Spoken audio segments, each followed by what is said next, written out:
well, hey, something's missing. Seems like that's a familiar refrain with the truck, but yes, you may have noticed there's no alternator here.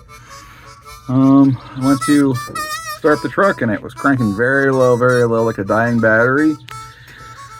Went to jump it, could not get it to jump. Finally had to call AAA to come on out here, and they tested the battery, said it's okay, but the alternator was making no juice.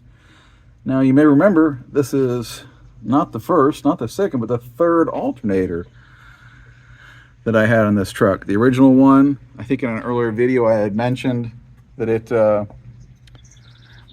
was at the electrical shop. They accidentally left it over the weekend with the ignition on, and it fried the alternator. So they went and put another one on. I don't think they put a new one on. I think they put a one they just had lying around off the shelf.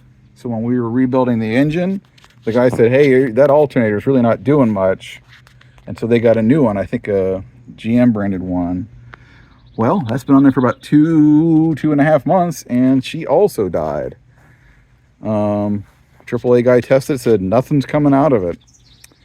So good thing the guys who did the engine, obviously that's still under warranty. They actually just came out, grabbed the alternator here, going to take it to the shop where they got it, either swap it out or whatever, come back and put it on. So that's good. Don't have to worry about getting the truck towed, because gosh, that gets expensive even with AAA. I don't know if anybody else have this issue with, I've had AAA since I was 18 and come in very handy, been a very useful service. But a few years ago, they started instituting this maximum of 4 tows per year per card holder, which if you've got several classic cars like I do, it is very, very easy to exceed 4 tows a year. I'm really not a big fan of that. I wish old AAA, if you're listening, well, I understand you got to have a limit because there's probably some bad actors out there that are going to abuse the system, but my gosh, 4 is not much. I would say make that 8 and we'll call it good. But anyway, stay tuned. We should have that new alternator on here hopefully fairly soon. All right, well, I was away and out of town for a bit there, so back to address the mystery of why I had a dead battery and couldn't jump.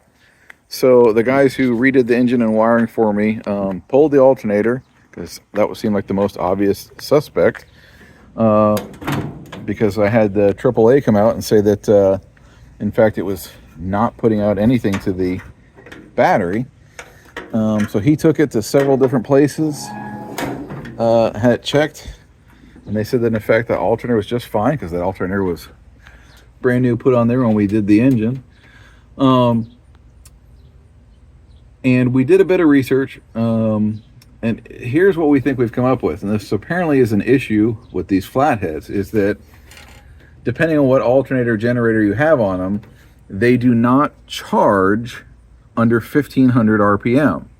I just, before I came out here, was looking at some chat rooms and forums and things like that, and I saw a bunch of people saying the same thing. Apparently, when the flathead is just sitting at idle, it is not charging the battery. So we think that was the issue. So I got this thing jumped and took it for about a good 10-12 mile drive, kind of purposefully kept it in higher gear so my RPMs would be higher, and hopefully that's the issue. And I'd have to be cognizant of that fact. So when I went to first start this, it was not completely dead. It did charge, but maybe I just didn't give it enough gas or whatever, so it didn't immediately turn over like it normally does. Then after a couple tries, I could feel it starting to die, and then I didn't have enough juice to get it to turn over.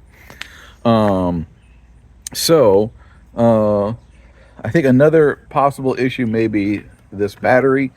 It's not a super old battery, but it's a shop battery that literally the guys threw in there because they pulled it off of a piece of equipment, because the battery that I did have in there was just about dead. They just, as a bonus, just kind of threw it on there.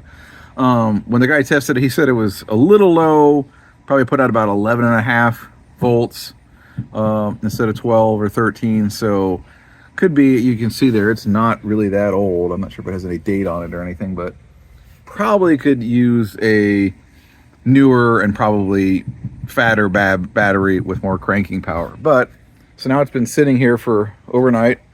Let's go ahead and give it a try and see if in fact it is still got enough juice, or if we do in fact need to go get that battery. Alrighty, we'll go ahead and give it a little bit of choke, even though it's only been less than 24 hours since we started it, just so we know we got plenty of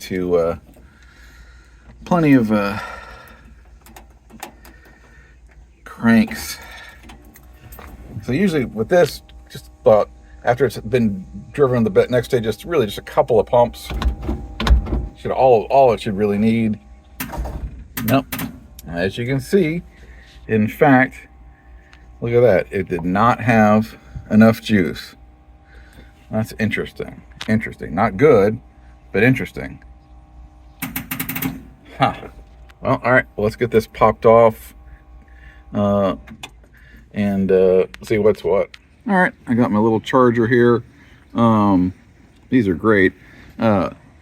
Before you freak out, yes, I did see the fact that it looks like I've got red wire going to black wire, black to red, but if you can see on the thing that's actually there, that they're just backwards. So that's actually the negative. That's actually the positive. Okay, get this turned on. Yes, we would like to do a jump. Green light of life. Now let's see how we do.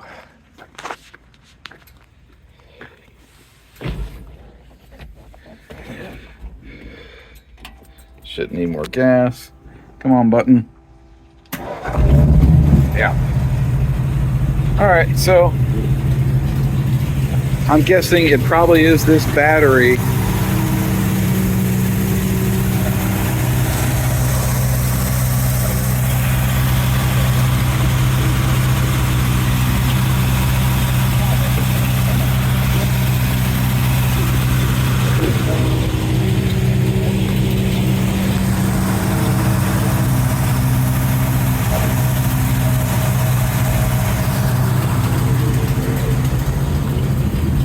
Yep. So I guess our last step is to in fact go ahead and get a battery. Hopefully that will address the issue.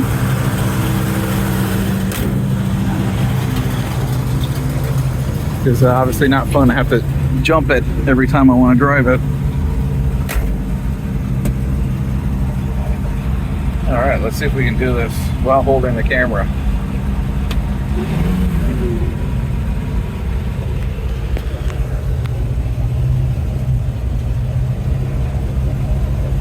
Not the easiest thing in the world. Really kind of need two hands with these manual transmissions. Don't run over the basketball hoop.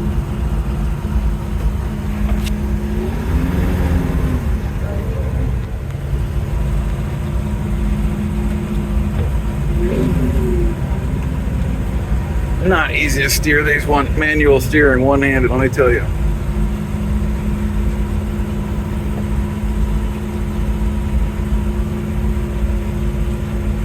I would hate to have to try and parallel park this thing. Actually, I think I did do it once. It was not pretty. Not pretty.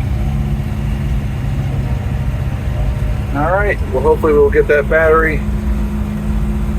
Let's get the old, get that down to idle there. A little less loud.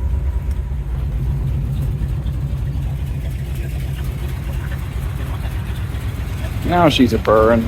But see, you can hear from that, like that is not hitting anywhere near 1500 RPM at idle.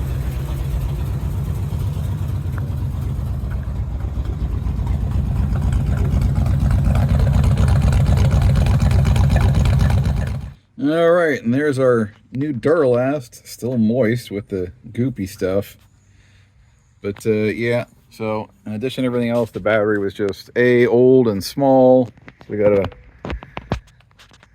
beefier one in there now, so a lot more cranking power. I noticed also when I just happened to notice before that when I was sounded the horn, I was only getting one out of my two horns. So it obviously did not have enough juice to even work the horns. But as you can hear, that's going now. Boy, that's even louder than before. Oop, let's take her out of gear. Cranking right up. All right, I think we're back in business. Hopefully that's the last step on the mechanicals here with the engine, brakes, radiator, battery, alternator. I've lost count, but I think we're all set with the F1 mechanically for a while here, and maybe concentrate on some other things. Thanks for watching.